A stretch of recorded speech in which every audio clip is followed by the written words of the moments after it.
تو آپ صلی اللہ علیہ وسلم نے فرمایا اگر تم اللہ پہ ایسے توکل کرو جیسے توکل کرنے کا حق ہے، لرزقتم، تمہیں ایسے رزق ملے گا جیسے پرندوں کو ملتا ہے.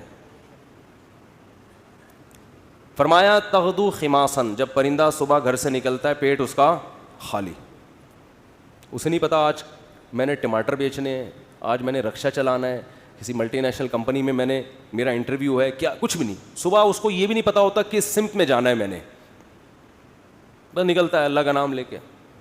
آپ دیکھو یہاں کوے جو ہے نا، کوے، ایک دوست نے ہمیں بتایا کہ صبح سارے کوے یہاں سے سرجانی ٹاؤن کی طرف جا رہے ہوتے ہیں، اور ہم نے دیکھا کووں کے غول کا اثر کے بعد مغرب سے پہلے آپ دیکھو گے پورے کوے واپس آ رہے ہوتے ہیں، پتہ نہیں صدر سے، لی مارکیٹ سے، جہاں کے بھی کوے ہیں نا.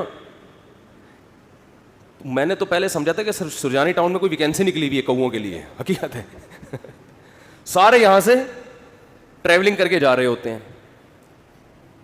وہ ان کو کہیں وہاں شاید زیادہ کوئی مردار وردار پڑے ہوئے ہوتے ہیں، کچھ کچرا مچرا اور یہ سب چیزیں نا، تو کووں کو مخبری ہو گئی، کووں کو مخبری ہو گئی بھائی لی مارکیٹ میں مال ابھی نہیں ختم، شارٹ چل رہا ہے، ابھی کہاں مال ہے. صبح خالی پیٹ جاتے ہیں اور شام کو چھیچڑوں سے پیٹ ان کے بھرے ہوئے ہوتے ہیں.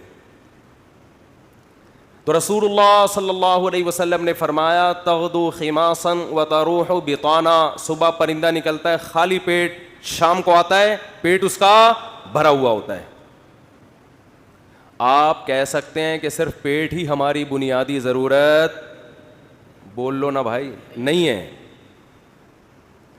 پیٹ ہی تھوڑی ہے. یہ ایک مثال ہے، پرندے کی ضرورت پیٹ، اور جب پرندے کی شادی کا ٹائم آتا ہے تو اس کی ضرورت گھر بھی ہے یا نہیں؟ کیا خیال ہے بھائی؟ جب پرندوں کی مادہ انڈے بچے دینے، کبوتر کو دیکھ لو نا، یہ تو جوڑے بنا کے رہتے ہیں کبوتر، انڈے بچے کا ٹائم آتا ہے تو کبھی دیکھا کبوتر ٹینشن میں کہ یار بحریہ ٹاؤن تو ہاتھ سے نکل گیا ہے بھائی، بحریہ ٹاؤن کے پلاٹ تو نکل گیا ہاتھ سے، اور سرجانی بھی گیا. ایک صاحب مجھے کہنے لگے، میں 15 سال پہلے کسی اسٹیٹ ایجنٹ نے مجھے کہا تھا کہ 6 پلاٹ سرجانی میں لے کے ڈال دو زندگی بن جائے گی. مجھے کہنے لگا یار اتنا افسوس ہو رہا ہے میں نے اس کی بات پہ عمل نہیں کیا. تو میں نے کہا 10-15 سال تو زندہ رہے گا، ابھی تو نے ویسی قبر میں جانا ہے، عمل کر لیتا تو تجھے اسٹیٹ ایجنٹ کہہ رہا تھا 15 سال کے بعد تیری زندگی بن جائے گی، میں تجھے کہہ رہا ہوں 15 سال کے بعد تو مرے گا، بن کے بھی تو قبر میں جائے گا.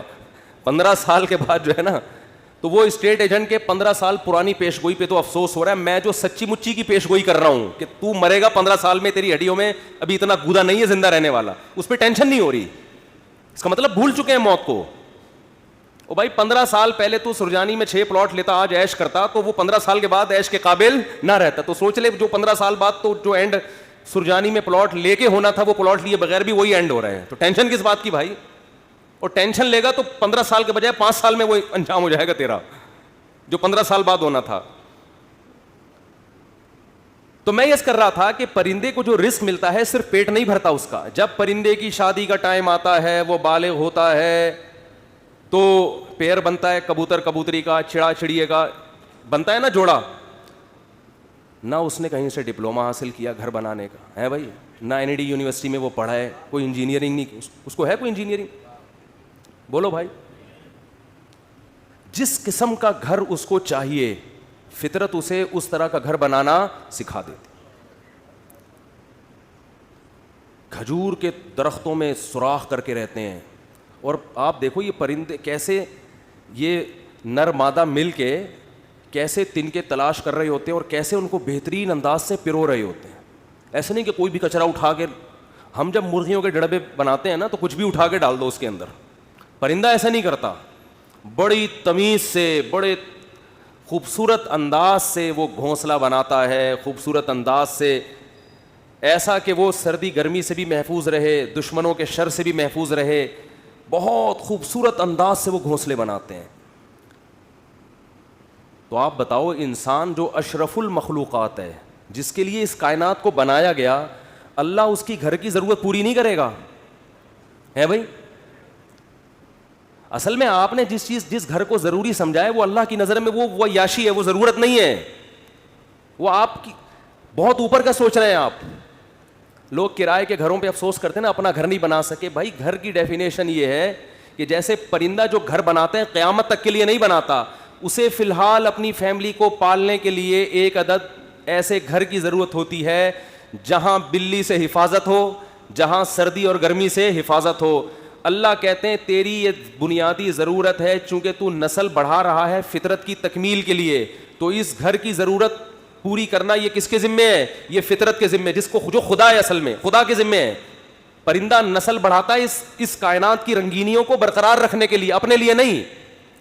تو اب آپ بتاؤ, جب آپ کی نسل پیدا ہوگی جو مقصود کائنات ہو, تو گھر کی بنیادی ضرورت خدا نے اپنے ذمے لی ہے کہ نہیں لی ہے؟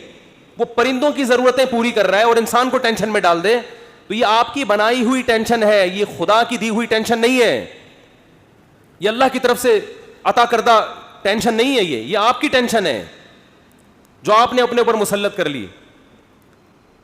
پرندہ جو گھر بناتا ہے وہ بھی کرائے کا گھر ہوتا ہے, اس کا ذاتی نہیں. کرائے کا مطلب نکلنا ہے اس نے یہاں سے, ہمیشہ کے لیے تھوڑی ایک ہی جگہ گھونسلہ.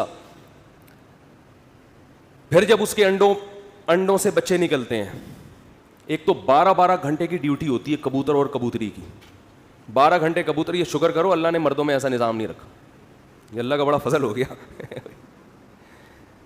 ہمارے یہاں خواتین ہی پالتی ہیں, مرد کا کام ہے شیلٹر دینا, تحفظ دینا, خرچہ اٹھانا. 12 گھنٹے کبوتر بیٹھے گا اور 12 گھنٹے کبوتری. اب کمانے کا ٹائم کم ہو گیا, کیا خیال ہے؟ پہلے 12 گھنٹے دن میں کمانے میں لگ رہے تھے ان کے, اور رات میں آرام میں, ایسا ہی ہے نا. اب ذمہ داری بڑھ گئی, کمانے کے لیے ٹائم کم ہو گیا. ذمہ داری کیا بڑھ رہی ہے؟ اب اپنا بھی کمانا ہے اور اپنے بچوں کے لیے بھی دانا لے کر آنا ہے.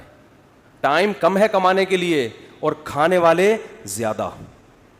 کہ نہ آج تک دیکھا کہ بھوک سے مرے ہوں پرندوں کے بچے, کہیں قحط پڑا ہوا ہو تو ایک الگ بات ہے. کبوتر کبوتری جاتے ہیں, باریاں سیٹ کرتے ہیں, 12 گھنٹے یہ 12 گھنٹے وہ, پھر جب چوزے نکل جاتے ہیں اس سے بچے نکل جاتے ہیں, وہ بھی کما کے خود بھی اپنا پیٹ بھی بھر رہا ہے اور اپنے بچوں کا پیٹ بھی بھر رہا ہوتا ہے. وہ وجہ کیا ہے؟ پرندہ ٹینشن نہیں لیتا. اگر ٹینشن لینا شروع کر دے نا کہ یہاں پلاٹ کیوں نہیں بنا, یہاں گھر کیوں نہیں بنا, تو پرندہ بچے پیدا کرنا ہی چھوڑ دے, جیسے کہ آج گوروں نے چھوڑ